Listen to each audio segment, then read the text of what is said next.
Nós sabemos que a Bíblia ela não foi escrita para satisfazer as nossas curiosidades. Nós não sabemos de onde viemos, nem o que acontece após a nossa partida aqui. Então, muitas dessas curiosidades a gente tenta buscar na Bíblia e encontramos algumas explicações, mas não tão detalhadamente. Então, a gente quer saber onde estão os espíritos antes de se juntar ao corpo, a nascer, para onde vão, ou seja, nós sabemos que ele vem de Deus, o espírito, e após separar do corpo ele volta para Deus. É isso que nós sabemos, é o suficiente. Agora, os próprios apóstolos, eles também tinham essas dúvidas com relação a essas questões que eram levantadas lá quando eles estavam com Cristo. E um dos apóstolos, ao Jesus falar que iria partir, que teria que cumprir com essa sua missão, aí eles pedem para que Jesus leve eles com ele. Aí Jesus disse, não, para onde eu vou, vós não podeis ir agora. Vós não podeis ir, não podeis ir. Ele é bem claro. Para onde eu vou, vós não podeis ir. Aí eles ficam falando, mas nós vamos ficar só, e o Senhor vai nos abandonar. Mas Jesus, confortando seus discípulos, ele é bem claro quando ele diz, não se turbem o vosso coração, vocês não se perturbem, não fiquem preocupados, creiam em Deus, creiam também em mim. Na casa do meu pai há muitas moradas. Uma dessas palavras aí a gente pode entender que não é só o céu, tem muitas moradas. Não é só o local onde Deus está, o trono de Deus. Porque ali não pode entrar corpo, carne nem sangue, né? Então, é uma das questões que a gente levanta na teologia, essa curiosidade de como que Jesus está no céu com corpo, de sangue, corpo, carne. Então, esse daí é um mistério grande para a teologia. Nenhum teólogo até hoje se atreveu a dar algum parecer com relação a esse assunto. Mas ele diz, na casa do meu pai há muitas moradas. Se assim não for, eu vou teria dito. Mas veja bem, eu vou preparar lugar, eu vou. Mas eu vou preparar um lugar. E quando eu preparar, veja bem, e quando eu preparar, eu voltarei. Olha só como é que é a sequência, né? Ele vai para o céu, vai preparar esse lugar, e quando ele preparar, ele voltará para levar consigo a sua igreja. Essa é a promessa de Cristo, a única promessa que Cristo faz para a sua igreja, que ele voltaria após preparar o lugar para levar a sua igreja. Então, muitos querem glamorizar o evangelho para dizer que é uma coisa, uma propaganda, que não precisa propagar o evangelho de uma forma como fosse uma mercadoria. Com a mercadoria você diz, essa mercadoria aqui é muito boa, você vai comer, vai gostar muito, e faz aquela propaganda. Não. O Evangelho, Jesus Cristo é bem claro quando ele diz, quem quiser seguir após mim, tome a sua cruz e me siga. E no mundo tereis aflições. Então, não adianta você querer mentir ou fazer uma falsa propaganda, dizer que se você seguir a Cristo vai ser mil maravilhas, você não vai ter nenhum problema, você não vai estar passando por dificuldade, nem por doença. Não, isso aí é mentira. Então, uma das coisas que leva também a pessoa a dizer para as pessoas seguirem a Cristo é que após você morrer, você já vai direto para o céu, já vai estar reinando com Cristo, já vai estar lá nos braços do Pai, aquele negócio todo. Gente, não é assim. A promessa de Cristo não é essa. A promessa de Cristo é que ele foi a primícia dos que dormem. Ou seja, Jesus Cristo, ele foi o exemplo em tudo, até na sua morte e na sua ressurreição. Ele poderia, como Deus, ter morrido e ter já ido direto para o céu? Poderia, ele é Deus. Mas sabe por que ele não fez isso? Para mostrar que, como aconteceu com ele, acontecerá com nós também. Após morrer, nós vamos para o Hades, ou seja, para a sepultura, e ali nós vamos Jesus aguardou 3 dias para ressuscitar. É tanto que quando ele ressuscita, que acho que é Maria Madalena que queria tocar nele, ele diz, não me toques que eu ainda não fui assunto ao Pai. Você, depois de 3 dias, ele ainda não tinha ido aos céus. É tanto que a ascensão de Cristo já foi bem depois da sua ressurreição. Como homem, a gente sabe que como Deus, ele está sempre ao lado do Pai.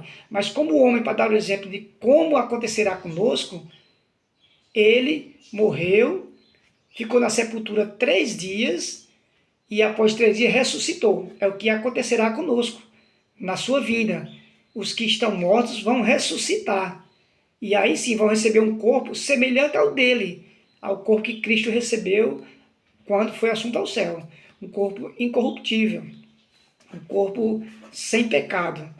Então, não adianta querer glamorizar o evangelho, querer dizer que você não se preocupe não, que após morrer já vai direto para o céu. Você vai.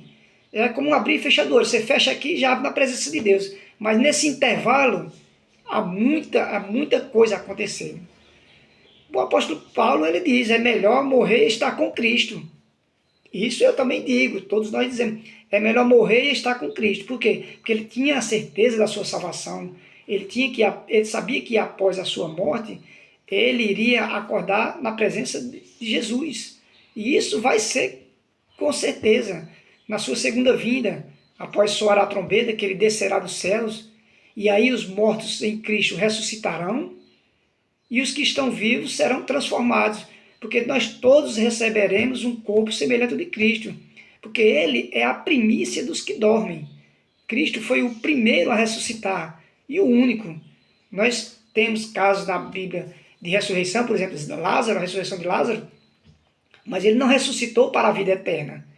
Ele ressuscitou para voltar aqui na terra. Tanto que tem gente que diz, não, morreu, vai direto para o céu. Quer dizer que Lázaro passou 4 dias no céu, gozando das maravilhas celestiais, reinando com Cristo, aí voltou de novo aqui na terra para sofrer. Então, nesse caso, Jesus não foi muito bonzinho com ele, não, de ter ressuscitado. Então, não tenham pressa. Se você está com Cristo, está em Cristo, você ao morrer, você vai estar com Cristo ó, quando ele voltar. Essa é a nossa certeza, a nossa convicção, a nossa fé. É de, na volta de Cristo, ele nos levará com ele. E os que morreram com ele vão ressuscitar. Porque assim como ele ressuscitou, todos ressuscitarão para a glória eterna com o Pai. E aí, nesse intervalo, a gente vai saber que Jesus vai separar, como a Bíblia diz, os bodes dos cordeiros, dos cabritos. Porque ele vai dizer para aqueles que foram fiéis e que creram em seu nome e que fizeram aquilo que a palavra de Deus nos ensina e vai dizer, vinde benditos do meu Pai. E para aqueles que não quiseram saber de Deus, aqueles que não buscaram a Cristo, ele dirá bem claro, com toda justiça, ide malditos para o fogo eterno.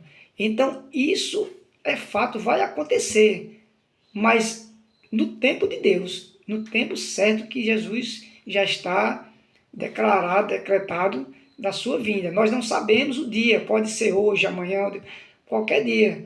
É tanto que o pessoal da igreja primitiva, eles achavam que Jesus voltaria poucos dias antes.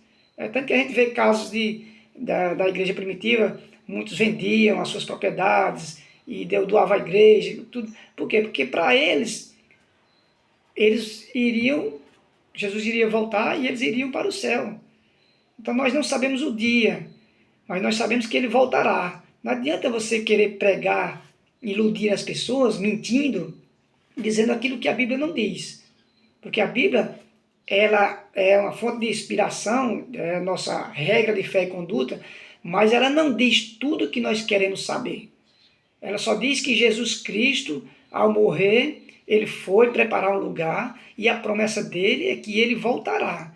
E isso a igreja tem que ter essa convicção da ressurreição de Cristo, de que ele voltará para levar a sua igreja. Essa é a maior convicção que a gente tem que ter.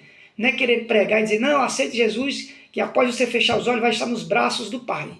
Como eu já vi muita gente aí, até fez tudo quanto foi de errado, e aí quando morre alguém diz, esse está descansando nos braços do Pai. Não, ele está lá com Deus, o Espírito dele está lá com Deus. Ninguém sabe onde, só sabemos que ele não está reinando ainda. Porque o próprio Paulo, quando ele diz aos Coríntios, os Coríntios se achavam já, os cristãos de Corinto já se achavam os bambambam, vamos dizer assim. E aí ele, no tom irônico, diz, vocês já estão ricos, já estão reinando sem nós. Ou seja, achavam que já estavam até reinando sem o apóstolo Paulo e sem os apóstolos.